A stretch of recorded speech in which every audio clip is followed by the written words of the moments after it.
ఏ ప్రభుత్వాలైనా ఎవరమున్నా కూడా ప్రజల కోసం చేయాల్సిన పనులు ఆల్రెడీ డబ్బులు ఉంటే కూడా వెనక్కి తీసుకున్నారు. అంటే కలెక్టరేట్కి వచ్చిన డబ్బులను కూడా మళ్ళీ వెనక్కి తీసేసుకున్నారు. ఈ 50 crores కూడా పదంపేట 50 crores, Meerpet 50 crores, Jalpally 25 crores, అట్లే కందుకూరు మహేశ్వరం కూడా 25, తుప్పు కూడా 25, ఇట్లా అన్ని డబ్బులు వెనక్కి తీసేసుకున్నారు.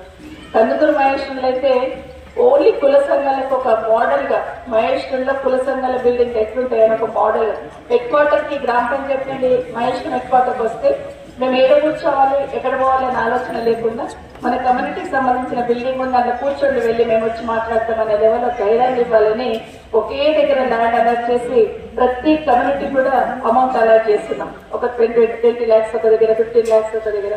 కానీ ఈ గవర్నమెంట్ అనేది అది కూడా క్యాన్సిల్ చేసింది. ఒక ఈ గంజాయి గురించి దీని గురించి మాట్లాడుతున్నారు. మీరు అనుకుంటున్నారు బాగా కట్టడి చేశామనుకుంటున్నారు, కానీ ఇంకెక్కువ అవుతుంది, ఎందుకు అవుతుంది అని మీరు స్టడీ చేయట్లేదు. దాన్ని అరికట్టాలంటే అందరం కూడా ముందు ఉండాలి. మూలం ఎక్కడుందో చూడండి అని చెప్తున్నప్పుడు ఆయన ఒక మాట అన్నారు, మేడం ఈ 1 year నుండి ఒక టౌన్లోనే అనుకుంటున్నాం, గ్రామాలలో కూడా విపరీతంగా గంజాయికి అలవాటు పడ్డారు. ఎందుకు అనేది, ఎందుకంటే యంగ్స్టర్స్ అందరూ కూడా లాస్ట్ 10 సంవత్సరాలలో ఈ రాష్ట్రంలో ఎవరు అవునన్నా కాదన్నా రియల్ ఎస్టేట్ చాలా భూమిలో ఉండేది, బాగా బాగా కింద. మన సరూర్ నగర్ పోతే శ్మశాన వాటికలో సమాధుల మీద కూర్చొని గంజాయి దాంట్లో ఉన్నారు. అంటే ఏం చేస్తుందో వాళ్ళకి అర్థం కావట్లేదు. కొంతమంది అలవాటు కావాలని చేసుకొని ఇప్పుడు వేధిస్తున్న వాళ్ళు కూడా కొంతమంది 12 లక్షల కెమెరాలు పెట్టిన్నారు రాష్ట్రం అంతా. అయినప్పుడే ఇప్పుడు మీరు అన్నారు గంజాయికి సంబంధించిన వాళ్ళు, మా సోదరు మన ఒక సమస్య చెప్పింది, ఇవన్నీ కూడా కట్టడి చేయాలంటే లెనిన్ నగర్ దగ్గర సమస్య అన్నారు, ఇక్కడ ఓపెన్ ప్లేస్ లో సమస్య అన్నారు. దీనన్నింటికి అంటే ఈ మధ్య నేను ఒక పోలీస్ ఆఫీసర్తో మాట్లాడుతున్నాను, ఏదో మామూలుగా క్యాజువల్ గా మాట్లాడుతూ ఉంటే ఈ గంజాయి గురించి దీని గురించి మాట్లాడుతున్నారు. మీరు అనుకుంటున్నారు బాగా కట్టడి చేశామనుకుంటున్నారు, కానీ ఇంకెక్కువ అవుతుంది, ఎందుకు అవుతుంది అని మీరు స్టడీ చేయట్లేదు. దాన్ని అరికట్టాలంటే అందరం కూడా ముందు ఉండాలి.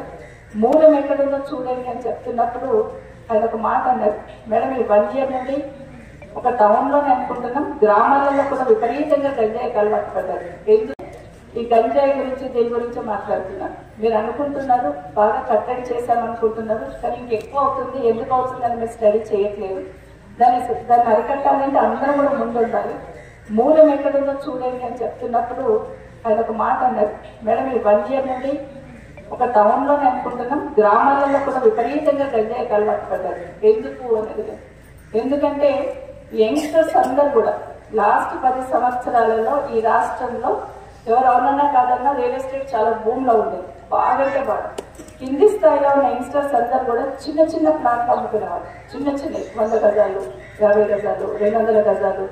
వాడు పెద్ద హీరోలుగా బతికేవాడు అన్నట్టు. ఒక్క దమ్మత నాకు 2-3 లక్షలు వస్తాయి అనే లెవెల్లో తల్లిదండ్రుల మీద చాలా ధైర్యంగా ఉండేవాడు.